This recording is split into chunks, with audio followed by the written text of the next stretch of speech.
Selamat datang kembali di materi pembelajaran inovasi digital. Pada bagian ini kita akan sama-sama belajar topik terkait dengan source of innovation. Jadi pada bagian ini kita akan sama-sama belajar dari mana sajakah sumber-sumber yang bisa dijadikan bahan untuk inovasi. Dan untuk bagian pertama kita akan melihat where do innovation come from? Jadi dari manakah datangnya inovasi? Gambar ini bisa jadi tidak asing untuk kita semua. Nah, ini adalah Eureka moment. Jadi ini adalah kata-kata yang terkenal ya, yang diucapkan oleh Archimedes ketika dia menemukan solusi apakah mahkota raja itu asli atau tidak. Jadi seorang raja memerintahkan Archimedes untuk mengecek apakah mahkota raja itu adalah emas asli atau tidak. Kalau tidak, maka Archimedes akan dihukum. Tentu tekanan ini membuat Archimedes berpikir keras ya, bagaimana cara menemukan keaslian dari mahkota raja tersebut. Jadi ketika dia mandi, dia melihat fenomena bahwa air adalah air tumpah ya. Jadi airnya awalnya di bak ini penuh, di bak mandinya penuh, kemudian dia mandi dan ada sejumlah air yang keluar.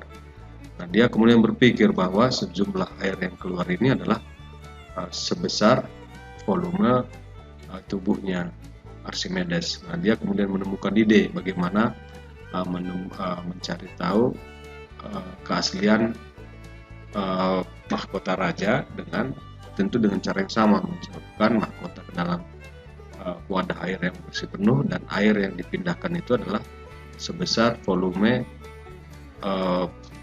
dari mahkota raja. Dan jika mahkota raja itu diketahui volume dan diketahui beratnya, maka bisa diketahui massa jenisnya, dan itu adalah massa jenis adalah ukuran keaslian daripada emas yang membentuk mahkota raja tersebut. Saking gembiranya dia menyebutkan Eureka, yang artinya saya menemukannya, dan keluar dari kamar mandi tanpa berbusana dan berteriak Eureka, Eureka. Nah, ini cerita yang sangat legendaris bagaimana Archimedes menemukan ide ya, bagaimana mengecek keaslian dari mahkota raja tersebut. Banyak Eureka lainnya ya selain Archimedes ya. Jadi Archimedes dia menemukan Archimedes ya, jumping dari bednya, kemudian lari-lari ke jalanan. Nah, kemudian ada juga cerita Newton ya, bagaimana ketika dia duduk di bawah pohon apel, kemudian apel jatuh dan dia dari situ menginspirasi Newton tentang gravitasi bumi ya. Jadi dari situ dia konon ceritanya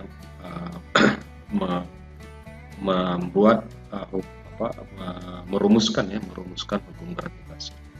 Begitu juga dengan James Watt, penemu mesin uap, dan ini yang menginspirasi James Watt itu adalah dia dibangunkan oleh suara kettle ya, suara kettle yang di dalamnya ada air ya, yang panas menguap, dan itu membuat sebuah bunyi. Nah, ini menginspirasi James Watt untuk menemukan mesin uap. Begitu juga dengan versi Shaw ya. Nah, ini dia menemukan mata kucing yang sekarang ini sering kita dapatkan di dalam di kendaraan ya, sebagai reflektor ya. Jadi ketika malam hari ada cahaya yang mengenai reflektor akan memedar sehingga kendaraan tersebut dapat terlihat. Nah, dulu ini versi Shaw ini diinspirasi oleh mata kucing beneran ya. Jadi mata kucing itu kalau malam hari dia kalau kena cahaya dia akan berpedar. Nah, ini yang menginspirasi versi Shaw untuk membuat reflective road stud ya. Jadi sebuah benda yang diletakkan di jalan, ketika cahaya mengenainya dia akan memancarkan kembali cahaya tersebut ya. sehingga objek yang ada di jalan itu bisa dikenal lebih jelas. Nah, ini sumber-sumber inspirasi inovasi ya yang didapatkan oleh Archimedes, Newton, James Watt, dan Profesor bisa didapatin dalam kehidupan sehari-hari. Berikutnya kita akan melihat faktor-faktor yang dapat menghasilkan inovasi. Tadi sebelumnya kita bisa melihat sumber-sumber inovasi ya, dan berikutnya adalah faktor-faktor yang menyebabkan inovasi. Yang pertama itulah knowledge boost. Jadi pengetahuan itu akan mendorong sebuah inovasi. Jadi scientific research riset di ilmu pengetahuan ini akan mendorong terjadinya inovasi, dan ini dilakukan di laboratorium riset. Jadi research and development R&D ini menjadi powerhouse of idea ya. Jadi ini akan menjadi rumah dari sumber-sumber ide-ide gitu ya. Jadi dengan secara sengaja riset pada ilmu pengetahuan itu dikelola oleh organisasi yang disebut dengan Research and Development R&D, dan R&D ini akan menghasilkan ide-ide yang akan menjadi sumber ya, ide-ide yang akan dilanjutkan menjadi inovasi. Tentu inovasi yang dilakukan melalui R&D ini butuh effort ya. Jadi dia tidak terjadi dalam satu malam, tapi butuh sebuah proses gitu ya, dan ini akan menghasilkan loncatan dalam teknologi. Dan beberapa lab yang terkenal ya, seperti Bell Labs ini yang menghasilkan yang menemukan transistor yang ukurannya lebih kecil ya. Bayer Babs ini perusahaan Jerman yang bergerak dalam bidang kimia dan banyak membuat inovasi bidang kimia. Philips ini perusahaan Belanda yang banyak berinovasi terkait dengan elektronik ya, rumah tangga. Ford ini inovasi dalam pembuatan mobil ya secara skala industri ya, line production, sehingga memproduksi mobil itu menjadi lebih efisien. DuPont ini adalah perusahaan yang memproduksi alat-alat rumah tangga. Nah, ini semua perusahaan ini memiliki unit organisasi yang disebut dengan R&D, Research and Development, dan menghasilkan dari sana ide-ide yang nanti dikembangkan menjadi sebuah inovasi. Inovasi juga butuh tarikan, jadi ini akan menjadi sepasang dengan push ya. Jadi knowledge research di scientific research itu akan mendorong ide-ide yang akan menghasilkan ide-ide yang akan mendorong inovasi. Nah, ini ide-ide yang ada belum tentu sesuai dengan kebutuhan user. Jadi inovasi yang dibuat itu perlu dilihat lagi lebih jauh gitu ya, apakah ini sudah memenuhi kebutuhan user atau tidak. Jadi butuh pemahaman yang lebih mendalam terkait dengan kebutuhan gitu ya. Nah, ini a pool, ini akan menjadi satu pasangan dengan push ya daripada teknologi seperti itu. Ya, jadi pengetahuan ya itu akan membuat sebuah dorongan untuk menghasilkan inovasi. Tidak bisa berhenti di situ saja ya, karena kebutuhan adalah induk dari penemuan gitu ya. Jadi penemuan itu didorong oleh kebutuhan manusia. Jadi manusia membutuhkan satu ide ya, alat dan yang lain-lain untuk memenuhi kebutuhannya. Dari sini harus dipahami dengan jelas ya, kebutuhannya gitu ya. Karena kebutuhan itu adalah dasar dari sebuah penemuan. Tentu kebutuhan itu ya, harus benar-benar dipahami gitu ya. Jadi harus ada riset terkait dengan kebutuhan daripada masyarakat gitu ya, apa yang mereka butuhkan gitu ya.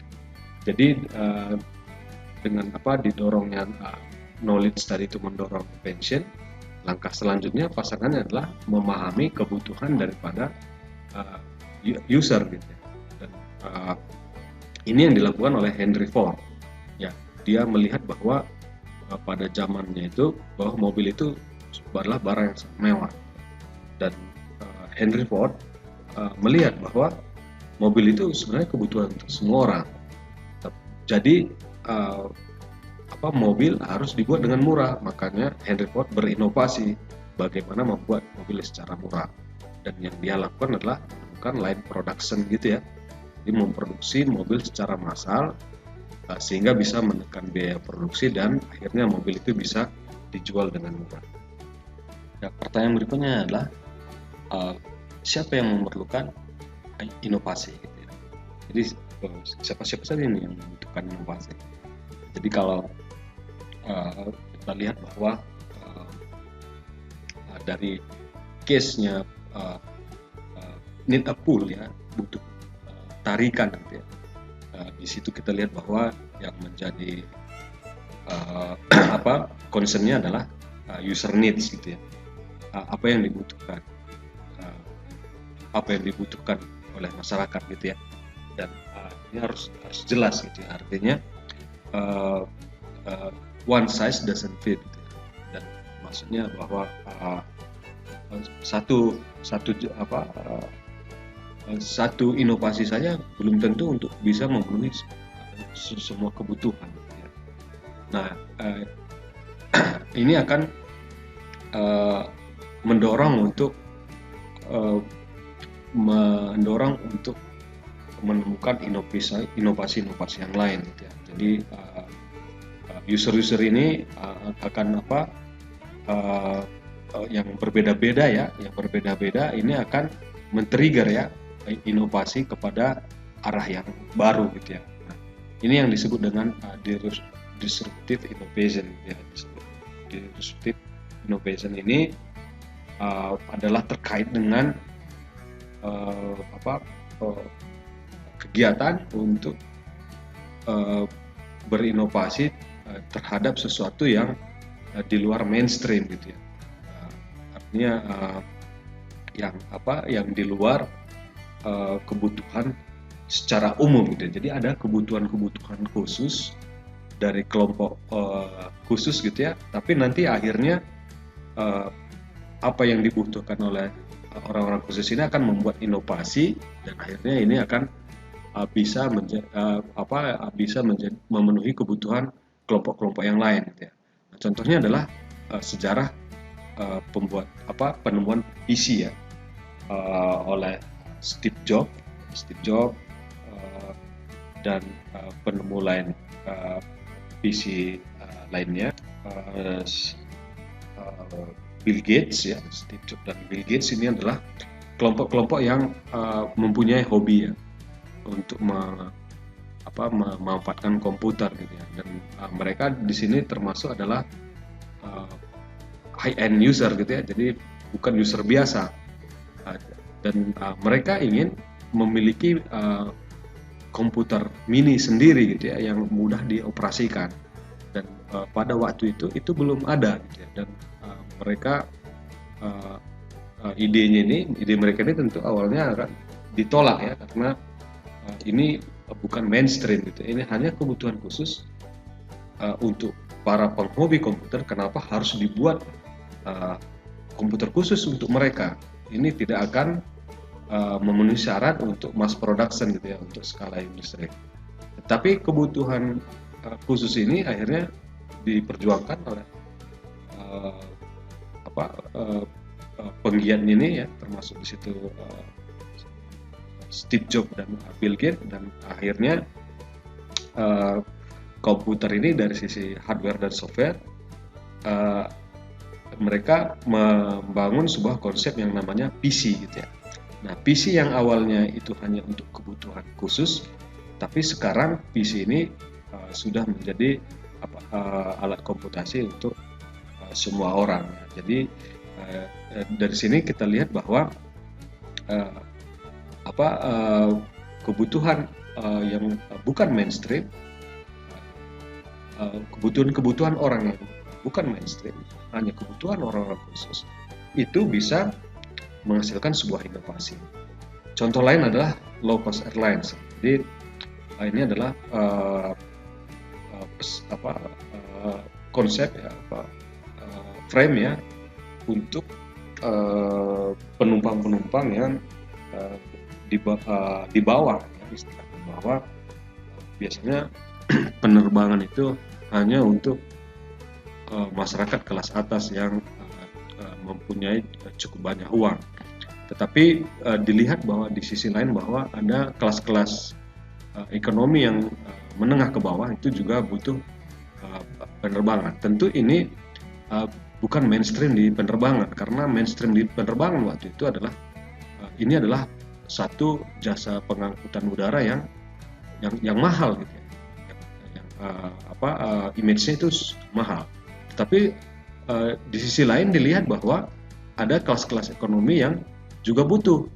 Nah, jadi dari situ dibuatlah low cost airlines. Jadi tetap terbang menggunakan pesawat, tapi dikurangin adalah tingkat istilahnya tingkat kenyamanan. Jadi mungkin tidak diberi makan, tempat duduknya lebih rapat dan yang lainnya, tapi tetap sama-sama terbang. Nah, ini adalah inovasi ya yang terjadi karena yaitu tadi ya disruptive innovation gitu ya. Jadi inovasi untuk kelompok-kelompok yang memang bisa dikatakan minoritas ya, bukan mainstream, tapi dari situ menumbuhkan sebuah inovasi. Berikutnya adalah toward mass customization. Jadi kita sudah mengenal namanya mass production.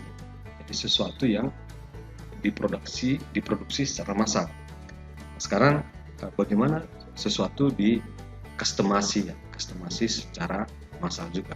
Nah, dasarnya adalah orang-orang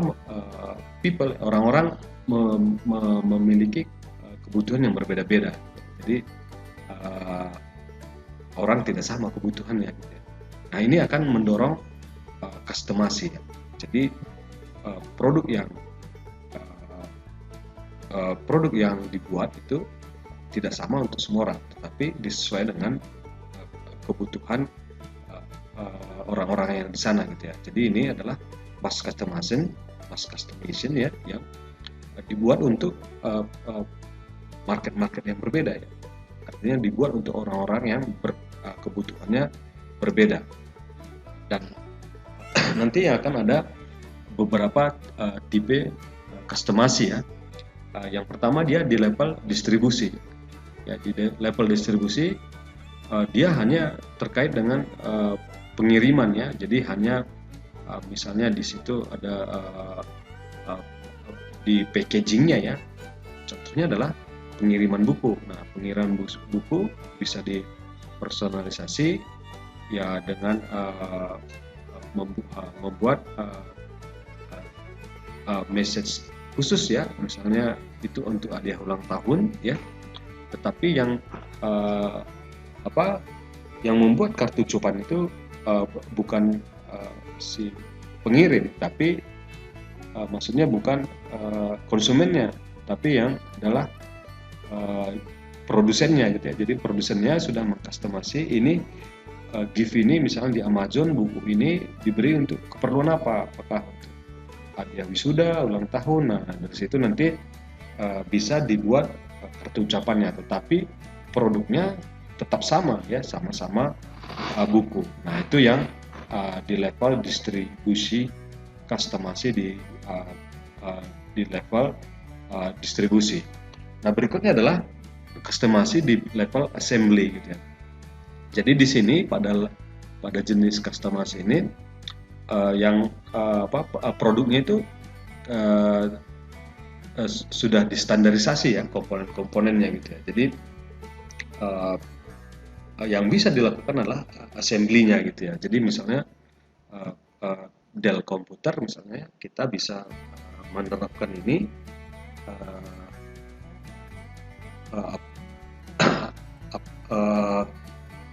apakah produknya nanti itu komputernya itu terdiri dari apa saja.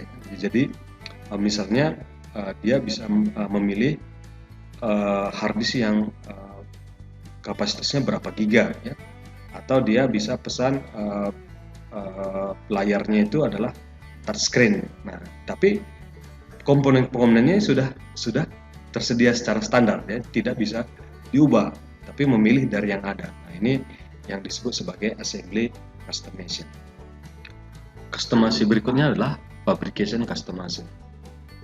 Jadi customization pada level pabrik ini ya, yaitu pada level untuk memilih desain gitu ya.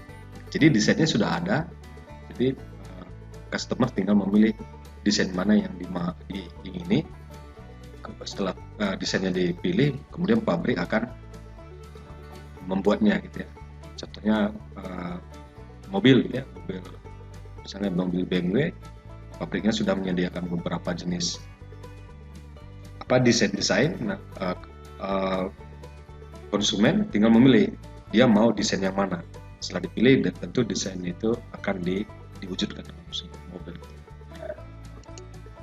Kemudian level customization berikutnya adalah design customization. Nah, di sini customer dilibatkan dalam mendesain gitu ya dari awal gitu ya. Dan tentu produk di sini belum ada seperti apa, dan konsumen dilibatkan mulai dari desain. Nah, jadi ini adalah level yang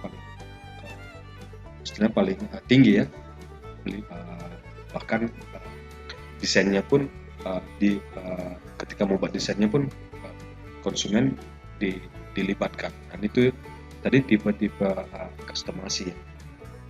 Berikutnya ya adalah user sebagai inovator.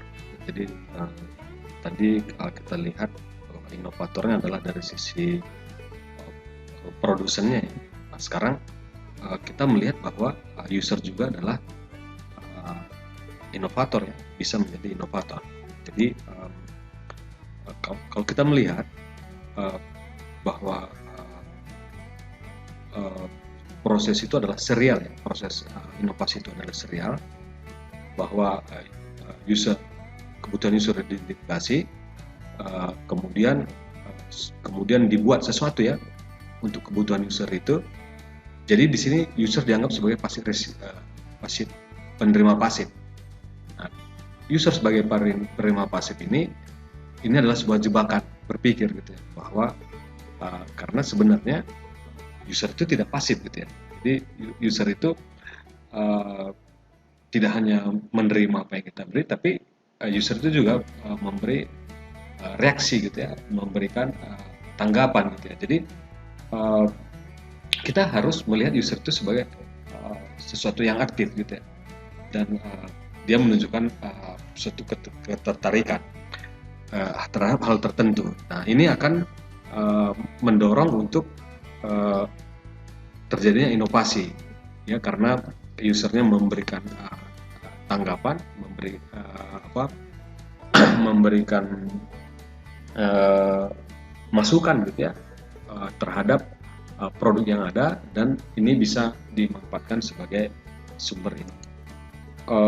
User yang aktif ini sudah terjadi ya, misalnya di dalam komunitas Linux ya. Jadi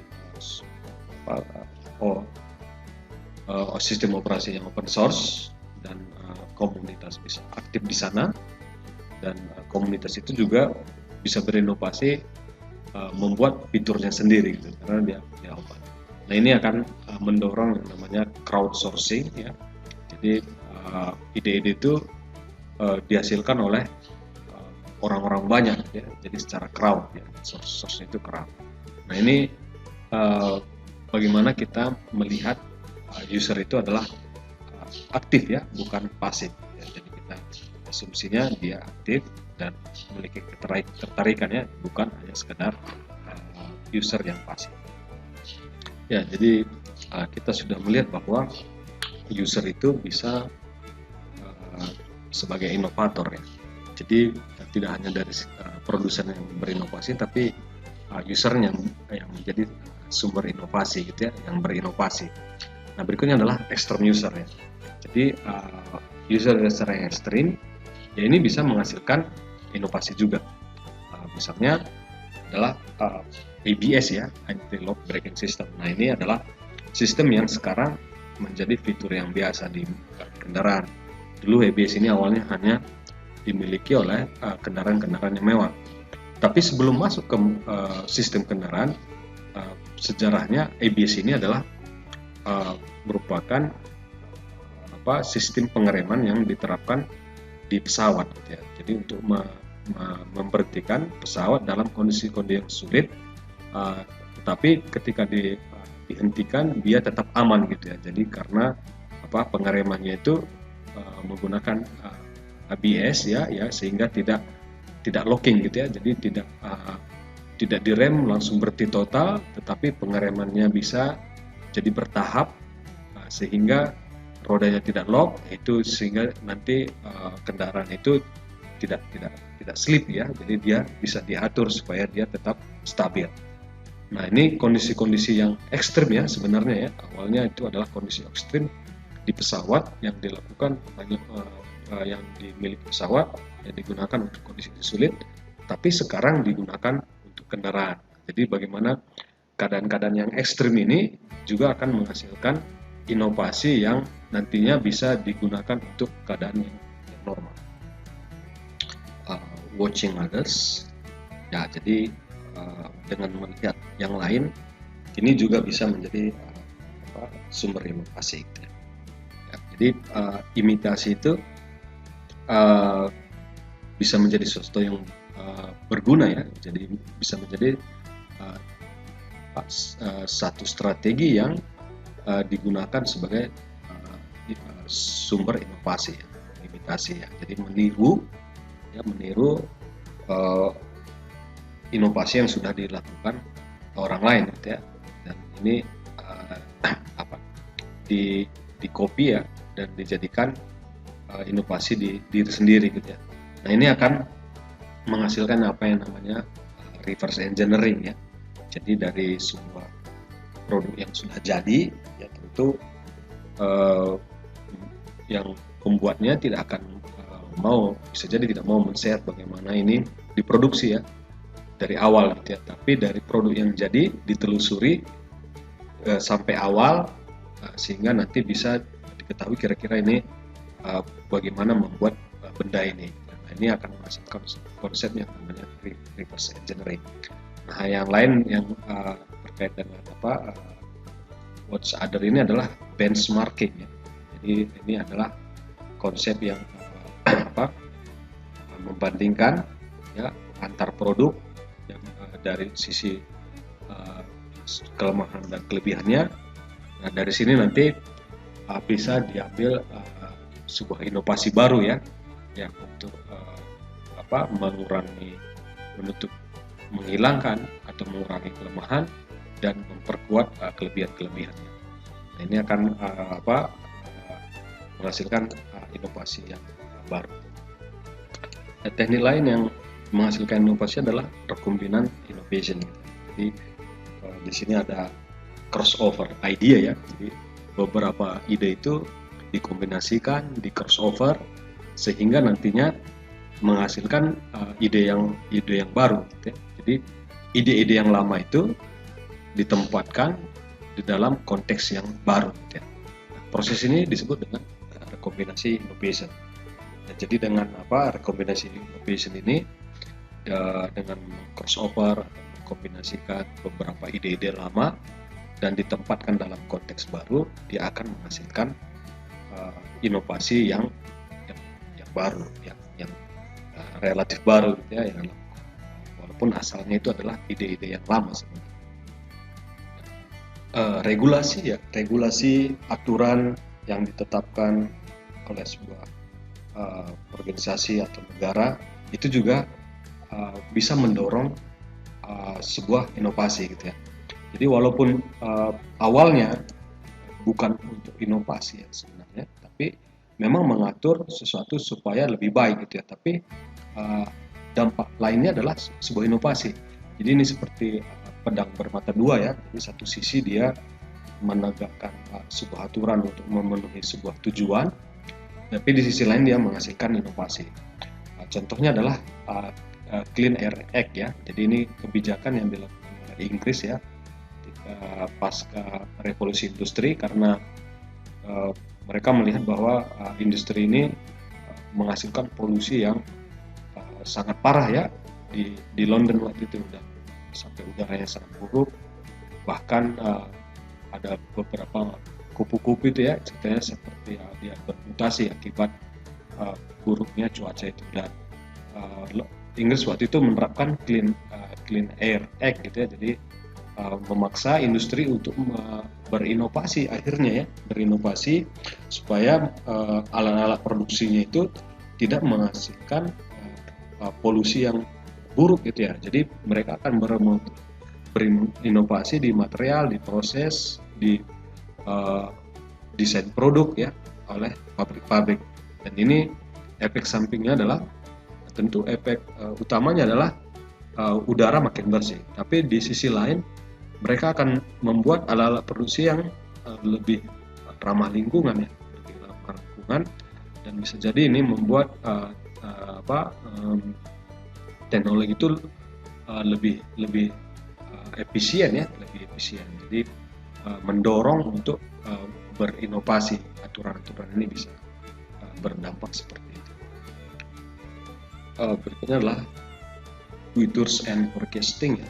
Jadi perusahaan akan selalu berusaha untuk meramalkan ya, apa yang akan terjadi di masa datang, kebutuhan apa yang atau alternatif apa yang akan terjadi di masa datang ya, kemudian distimulasi dan distimulasi bayangan-bayangannya ya. Dan tentu ini akan memunculkan kemungkinan inovasi, karena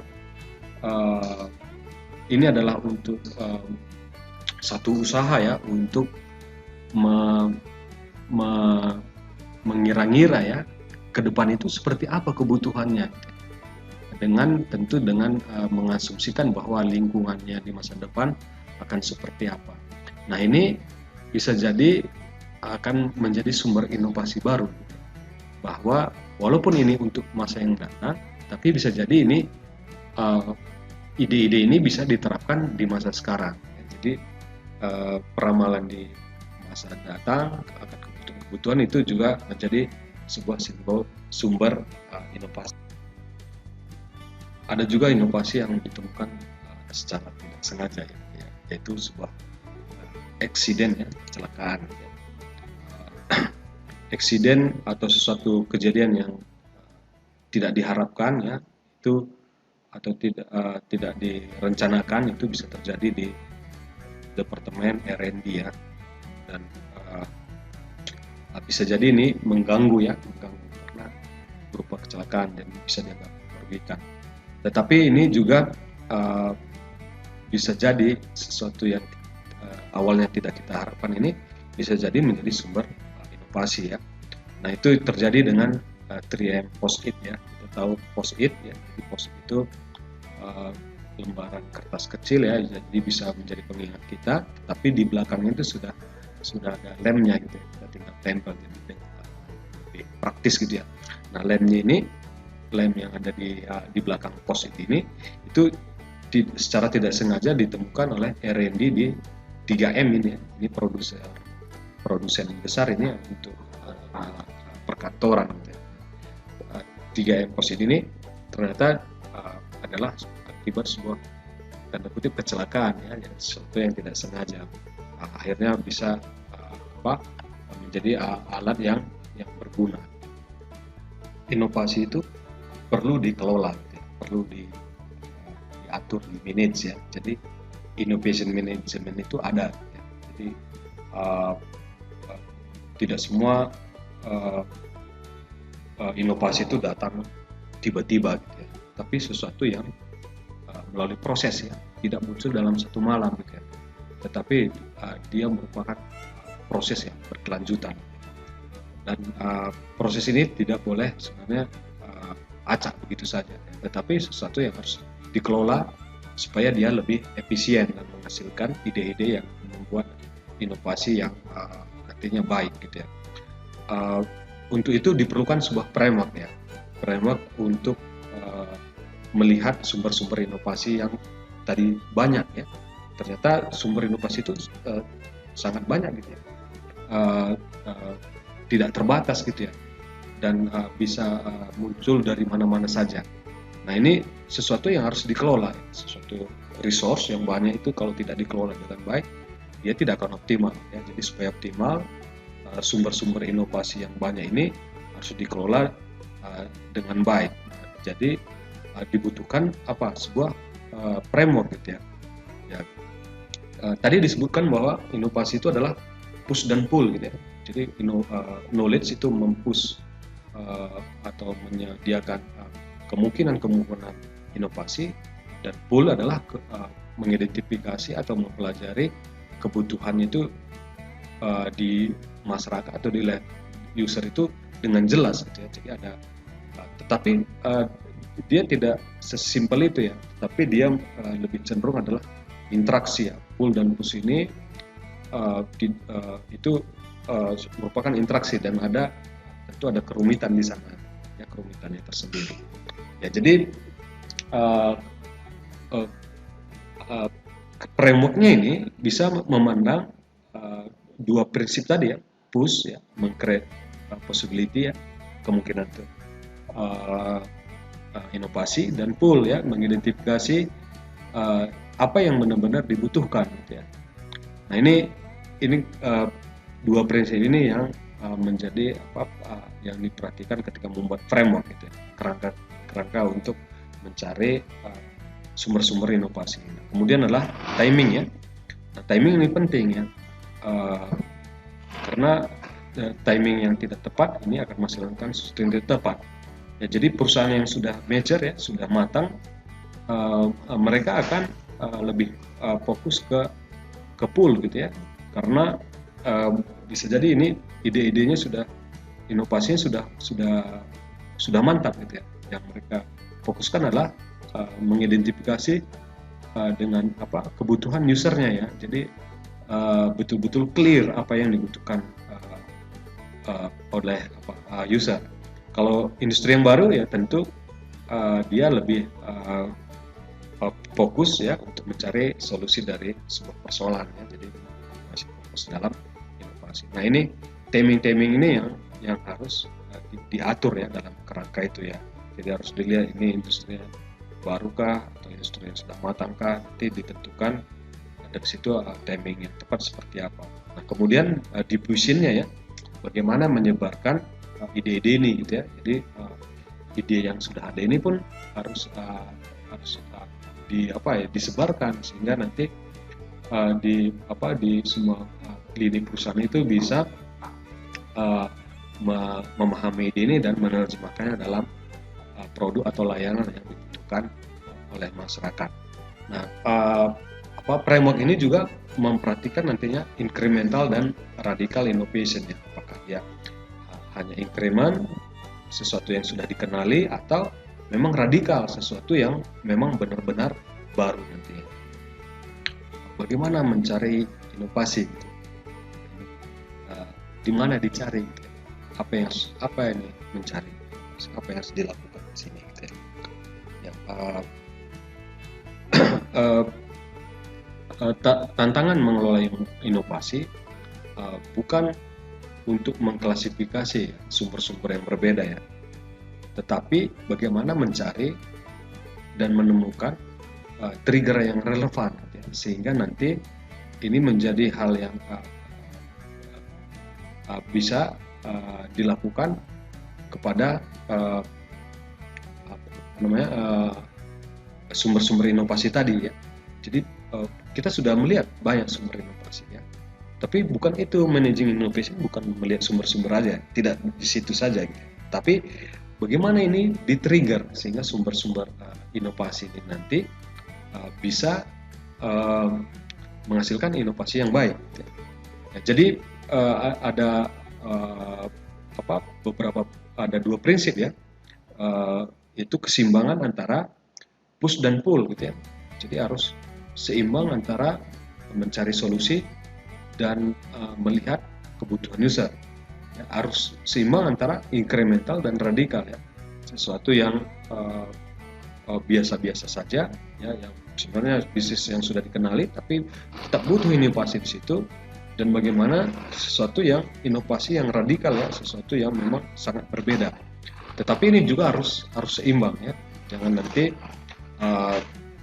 fokus ke radikalnya malah tidak dibutuhkan gitu ya. Sementara ongoing prosesnya yang butuh inovasi sebenarnya tidak terlalu butuh yang radikal atau ekstrim, tetapi tidak dilakukan. Ya. Jadi ini harus ada keseimbangan ya, push dan pull, incremental dan radikal. Eksploitasi dan eksplorasi harus seimbang. Ya. Jadi eksplorasi ini usaha untuk menemukan ide-ide baru, sesuatu yang belum dikenal, tentu butuh biaya, tetapi eksplorasi ini belum menghasilkan apa-apa. Gitu. Terlalu banyak eksplorasi, tidak pernah melakukan eksploitasi, tentu ini akan berakibat ini tidak menghasilkan apa-apa, dan akibatnya dia tidak produktif ya, tidak menghasilkan nilai ekonomi karena hanya dieksplorasi saja, tidak diwujudkan. Nah, eksploitasi juga tidak boleh berlebihan ya, artinya harus seimbang gitu ya, karena eksploitasi yang berlebihan akan menghasilkan produk-produk yang begitu-begitu saja, membosankan, akhirnya produk itu bisa jadi kurang laku gitu ya. Dan itu harus ada keseimbangan ya, eksploitasi dan exploitation dan eksplorasinya harus seimbang gitu ya. Jadi eksploitasi itu mendevelop apa yang sudah diketahui gitu ya, yang sudah dikenal gitu ya. Nah, eksplorasi ini lompatan jauh gitu ya, atau mengorientasi yang baru gitu ya. Nah ini kedua hal ini, eksplorasi dan eksploitasi ini harus seimbang. Ini kunci bagaimana inovasi yang baik. Absorptive capacity ya, kemampuan untuk menyerap inovasi tentunya. Jadi external knowledge ya, external knowledge itu harus artinya knowledge yang belum menjadi milik perusahaan gitu ya, yang masih di luar, itu harus grow gitu ya. Nah ini bagaimana organisasi memanfaatkan ilmu-ilmu yang ada di luar gitu ya, sehingga ini nantinya bisa bermanfaat untuk perusahaan. Nah ini kemampuan untuk menyerap ilmu pengetahuan dari luar ini adalah kemampuan untuk absorption capacity gitu ya. Sejauh apa perusahaan itu mampu menyerap knowledge itu. Dan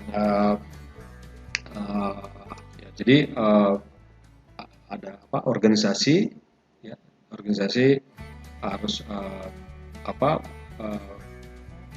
mencari tahu ya bagaimana resources dan potensial ini bisa diserap gitu ya, diserap. Nah ini yang disebut absorptive capacity ya, bagaimana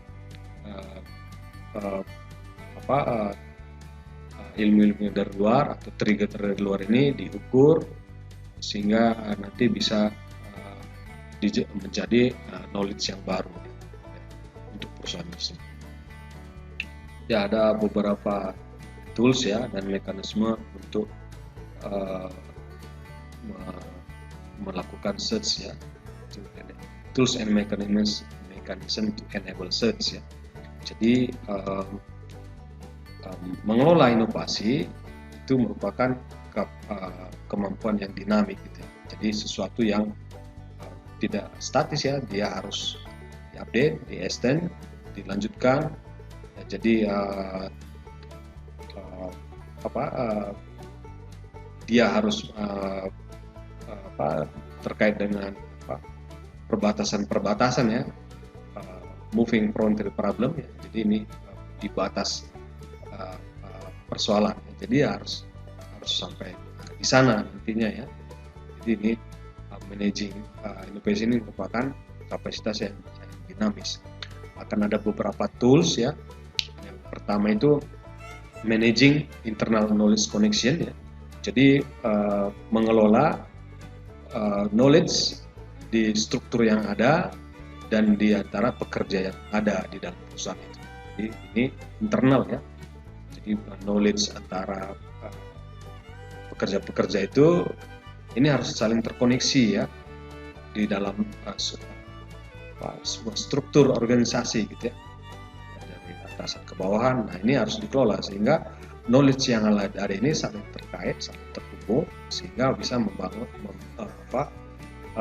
menghasilkan sebuah inovasi gitu ya. Jadi ide-ide yang dari bawah itu harus bisa di karyawan-karyawan yang harus di lapangan, itu harus bisa dikoneksikan ya, dia punya ide terkait apa yang dihadapi dia masalah, itu harus terkoneksi ya dengan pihak manajemen misalnya. Manajemen pun tentu punya inovasi terkait manajemennya, sehingga apa yang dikelola, bagaimana dikelola itu nyambung gitu. Nah kemudian extending external connection. Nah ini membangun jaringan ya secara luas ya. Makin ini akan menjadi tools ya, tools untuk menjadi tools untuk inovasi gitu ya. Jaringan semakin luas. Nah ini tentu informasi-informasi nanti akan semakin mudah didapat. Kemudian tools yang lain adalah sending out scouts gitu ya. Jadi ini mengirim orang-orang keluar gitu ya. Nah ini mengirim para pemburu ide gitu ya. Pemburu ide gitu ya. Jadi scouts ini ya, ini akan mencari-cari ide dari tempat-tempat yang berpotensi ya, untuk mencari ide-ide baru ya. Jadi ini pemburu ide gitu. Kemudian exploring multiple features ya. Jadi ini berbagai macam trajektori teknologi ya, itu bisa dieksplor gitu ya, berbagai macam, sehingga ini bisa menjadi sumber inovasi yang baru. Kemudian bisa menggunakan web gitu ya. Nah ini internet ini bisa menghasilkan vast library gitu ya. Jadi informasi-informasi itu bisa cepat kita dapatkan di sana dengan cara efektif, tidak harus mengunjungi lokasi perusahaan, tapi cukup menjelajah webnya gitu ya. Dan biasanya ini juga sudah ada perusahaan yang atau konsultan yang khusus di bidang jasa ini ya. Jadi dia bisa mencari informasi melalui web. Ya. Dan berikutnya toolsnya adalah working with active user gitu ya. Jadi active players, user tidak hanya dianggap pasif tetapi aktif. Nah ini juga bisa menjadi tools untuk menghasilkan inovasi. Nah kemudian yang berikutnya adalah deep diving gitu ya, menyelam lebih dalam gitu ya. Jadi tidak hanya mengajukan pertanyaan, tetapi betul-betul memahami kehidupan user masyarakat atau user itu lebih dalam gitu ya. Jadi mengalaminya, tidak hanya mengajukan pertanyaan, tapi betul-betul mengamatinya langsung gitu ya. Jadi betul-betul tahu kebutuhannya secara mendalam. Nah, berikutnya adalah probe and learn ya. Jadi ini uji coba, kemudian belajar dari situ. Nah ini akan menghasilkan konsep yang namanya prototyping dan pilot scale testing gitu ya. Ya, jadi prototyping ini dia hanya masih dalam bentuk konsep ya. Pilot scaling ini sudah diuji coba langsung ke usernya, tetapi mungkin ini dalam skala yang lebih kecil gitu. Jadi ini salah satu cara untuk menghasilkan inovasi ya, probe and learn. Nah, kemudian corporate venturing ya. Jadi ini perusahaan bisa menginvestasi dan modalnya untuk bisnis yang baru ya, di arah yang baru ya, di arah yang berbeda dengan yang sekarang perusahaan lakukan gitu. Jadi ini adalah salah satu cara berinovasi ya, dengan menanamkan modal kepada new direction for the business ya, jadi arah-arah baru. Jadi bisa jadi perusahaan ini mencari new business gitu ya, yang berbeda dengan yang sekarang. Nah, ini cara baru juga untuk berinovasi. Yang berikutnya adalah menggunakan broker dan bridge ya. Jadi ini koneksi ya, networking, dan memanfaatkan broker ini orang-orang yang bisa memberikan informasi terkait dengan inovasi. Yang berikutnya adalah learning to serve at frontier ya. Jadi betul-betul sampai batasnya dicari di situ apa inovasi-inovasi yang mungkin dilakukan. Dua dimensi daripada pencarian inovasi, yaitu dimensi inovasi dan dimensi environmental complexity. Di dimensi inovasi ini terkait dengan apakah ada increment yang biasa saja atau radikal. Environmental complexity terkait dengan frame yang akan digunakan. Jadi akan ada zona 4 zona nantinya ya, akan ada pemetaan space ya daripada inovasi. Dia akan dibagi menjadi 4, itu arah vertikal itu inovasinya, arah horizontal itu terkait dengan kompleksitas lingkungannya. Di zona pertama nanti exploit, zona kedua bounded exploration, zona ketiga reframing, dan zona keempat co-evolving.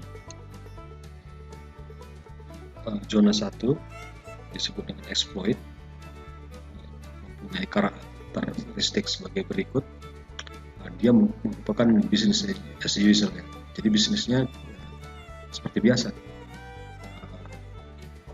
Ada inovasi tapi pada steady state gitu ya. Jadi sedikit nanti ada gangguan terhadap bisnis modelnya ya. Bisnis model cenderung tetap, berubah mungkin sedikit gitu.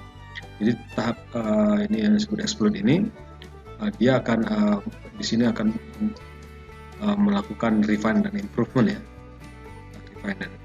Jadi toolsnya nanti ada closer to customer, good practice new product service development, training platform, systematic exploration tools. Jadi enabling structure-nya formal administrative structure, high improvement across organization, establish role and function including production dan processing dan lain-lain. Nah, jadi di sini hanya exploit ya, belum ada eksplorasi di level ini.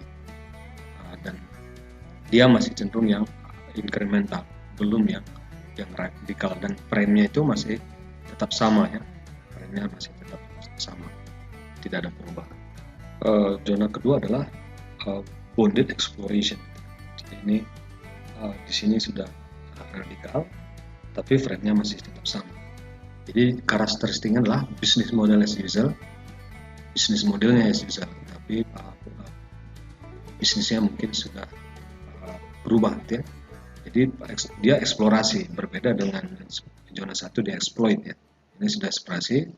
Challenge-nya itu exploring, pushing frontier of technology and market via advanced technique, close link with key strategic knowledge source, tools dan method, advanced tools in R&D, market research, increasing open innovation approach to apply strategic knowledge.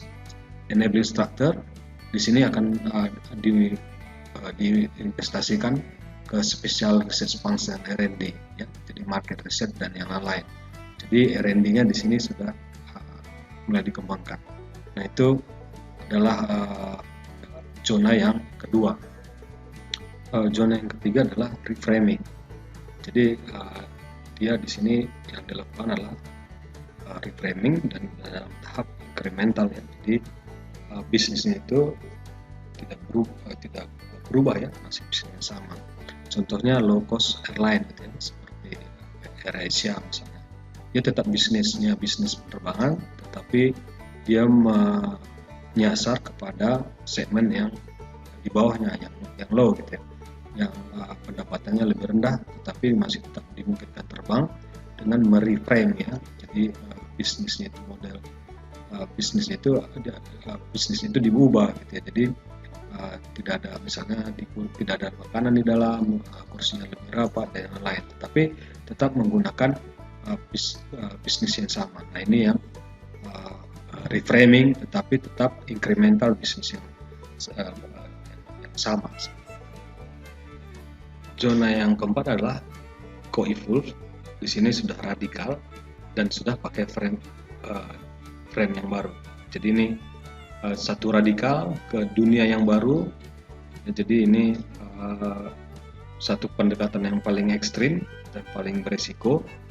Ya misalnya kalau di sini tadi ada low cost ya, jadi tetap memindahkan manusia itu transportasi pesawat ya, tetap pakai pesawat, tidak berubah. Nah radikal misalnya adalah ide misalnya bagaimana hyperloop ya, ini sebuah ide memindahkan manusia melalui kapsul dalam sebuah terowongan yang hampa udara. Nah tentu ini secara bisnis sudah berbeda ya, dan mungkin framingnya juga sudah. Nah nantinya bisa jadi ini berbeda. Nah ini contohnya ini yang zona yang keempat. Ya, demikian bagaimana sumber daripada inovasi ya, mulai dari knowledge, push, pull. Sebelumnya ada inspiration ya, Archimedes moment atau Eureka moment, user innovation, exploring, accident, watching others, kombinasi, regulation, dan yang lain-lain. Demikian materi untuk sesi ini. Terima kasih.